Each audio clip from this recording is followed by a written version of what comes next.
আমি ছোটবেলা থেকেই লক্ষ্য করছি, বিশ্বকাপ আসলেই দেখা যায় বাংলার রাস্তায় হঠাৎ জন্ম নেয় আর্জেন্টিনা, ব্রাজিলিয়ান, পর্তুগিজ, স্প্যানিশ অসংখ্য মানুষ। কেউ মেসির জন্য রাত জাগে, কেউ রোনালদোর জন্য তর্ক করে, কেউ আবার নেইমারের জন্য নিজের ভাই ভাগারদের মধ্যে ঝগড়া সৃষ্টি করে। এমনভাবে পতাকাটা না হয় যেন মনে হয় তারা নিজ দেশ বা ওই দেশের নাগরিক। ওই খেলোয়াড়রা যেন মনে হয় তাদের পরিবারের অংশ।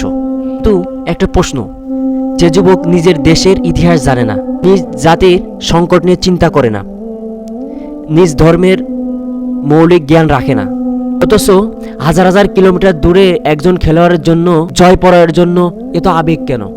এ সকল যুবক আর কবে বুঝবে? এগুলো কি লজ্জার বিষয় নয়?